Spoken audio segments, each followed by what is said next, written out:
Marketplace ministry within the church. Marketplace ministry within the church. And Freedom Night is a night where the apprentices have an opportunity to get some deliverance around things that we might be carrying that we're not meant to carry. Yep. Guilt, shame, doubt, anything. Limiting beliefs, past traumas, unforgiveness, generational curses. Yep. All of that stuff that would prevent us from operating at the capacity that we're meant to operate at. Yep, so in our true calling, walking in convergence. So that's a 23. That was a pivotal time in our walk, in our season, because a lot happened that year. We were in apprenticeship. Jamie she was pregnant with our fifth during the apprenticeship. We were in escrow on a house during the apprenticeship. She miscarried. We're in the apprenticeship. We're in the middle of in escrow on this house, and she had a miscarriage. And then how many months in was she? We were like a month and a half in. Okay.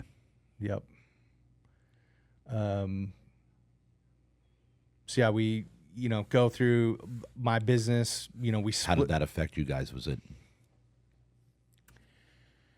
It was tough. It's hard. It was like a real loss. We were really, we had been planning for it, trying, wanting to, keep growing the family, and we're really excited about things that were happening, especially, with the, we're transitioning, moving, buying a property out in Valley Center. We were really excited about that, and it was, felt like a real loss, and was an opportunity for us to, kind of process that and really understand, we have 5 kids here on earth, but we have 6 total right now. And there's going to be a moment where we're going to meet that baby. And it's, but was a good opportunity to process and really trust, kind of through that moment of God had the right timing on things, because at Awaken Church, at the beginning of the year we do vision cards. So it's casting your vision for your family. Right. In 2023 we had 2 major things: was buy a house and have another baby. And so we're walking through God delivering on this house and what we thought this baby, and then to have this, loss and miscarriage. We're man, we were really looking forward to both of these things, coming to pass. And it ended up being, at the end of December, Jamie told me, it was kind of we were on a date night, and she gave me a card, and I thought it was an early Christmas card or something. It was right around Christmas time, and it was I'm pregnant again, and it was before the end of the year. We, didn't have the baby in that year. Yeah. But before the end of the year, found out, it's hey, we're having another baby. Wow. And just an opportunity to not live in fear around, oh, this is going to happen again. Or, is she going to go full term of just believing and declaring hey, we're going to have this baby. And then August of 2024, last year, coming up, baby Levi, he's about to be 1. That's baby number 5. Number 5. Number 5. So the one that was number 4, right? The one you're talking about at the end of no, that's number 5. That was number 5. We missed number 4. Arrow, shout out Arrow, baby Arrow. She's 3. She's a wild child. She is. I love her. She's nuts. Huh? I love them all. It's so wild, the personalities, differences. But it's a lot of fun. But amazing, dude. Amazing. Yeah. All right. So 5 kids. All right. So mortgage. Let's talk some, because I know that, as we said earlier, you were meant to tell this story. I didn't even know any inkling of this entire story, bro. Yeah. I remember there was something, but I literally didn't know. So this was meant to happen, because I remember coming in, you're like, hey, what do you want me to prepare? What do you want me to do? I said, just show up, and we'll let myself and the Holy Spirit will take it from there. Yeah.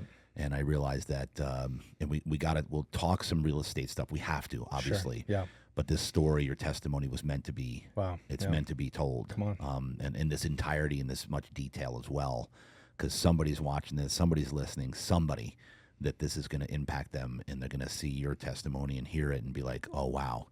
And it's gonna change someone's life. I know it. Yeah. I'm declaring that. I Praise can God. feel it. Yep. Yeah.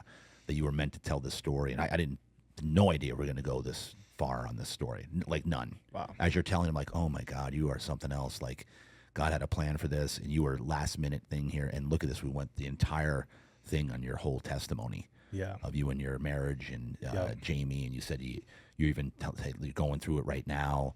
Like, it's like, give me some, go on that a little bit. Like, for people that are married that are thinking, because most marriages are stale. I'm just going there. The majority of marriages in our country are stale. Yep. They're glorified roommates at best. They're not showing up for their husband. They're not showing up for their wife. They're not giving everything they've got. They're mostly stale. Because what's the divorce rate? Over 50% at this Over point? 50, yeah. It's over 50. And that and I'll go as far as to say is another 25% should be divorced. So maybe the top 25% or 20, probably even less. Yeah. Probably the top 10% of marriages are actually legit, healthy, pouring into each other, making each other better, what a marriage should be. Yep. Making each other better, pouring into each other, celebrating each other, enhancing each other. Yep. That's what a marriage should be. Yep. A team Yep. that does a lot of good on this earth, and you do better as two than one. Yes. Right? Yep. That's a solid, healthy marriage. Yep. What would you say? Maybe 10% of marriages are actually super, super healthy. Let's call that a healthy marriage. Yeah, that maybe. sounds right. Yeah, especially if people, it's like I feel like so many people are living the facade. Correct. So if you actually dig in and are able to get close enough to, the fruit might look good, but if you're in close enough and it tastes rotten, I think it's that's a fair. I see a lot because I'm a coach and I'm a ministry leader, so I see. But I know what's behind the veil on a lot of them. And it's like, I know that they're basically, there is no marriage. There's no intimacy anymore. They're not together. They're not enhancing each other. I see it. But then the facade on social media is everything's going great and yay. You know what I'm saying? Like, so I think that this podcast, this interview was specifically for people that are building families or they're going through a marriage that have gone through tough times or one went astray or this way. And that's what this podcast was all about. This is who it was for. To inspire those that are maybe going through it to continue going through it. Because look at now, you fifth child. Yeah. But you even said it. So go a little bit further on. If you're going, it's normal. You're going to go through stuff. Yeah. And you just got to keep pushing forward. Like, what's keeping you guys pushing forward here? Like, knowing, going through it again. Like, give me some stuff on that. Yeah. What's driving you? It's real important to have a foundation that you guys are in alignment on.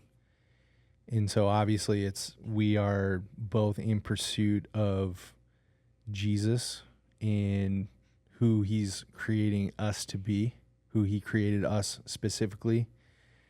And then there's this idea of, to become one. And now we are in this together and we have this foundation and we have this, the Shackman tribe has a specific mandate. And, we talk about ministry, you and I are fortunate enough to have an amazing ministry that we get to, serve in, have that opportunity, that privilege. But the first ministry as a man is to your wife. Yep. And then your second is your kids or your the family together.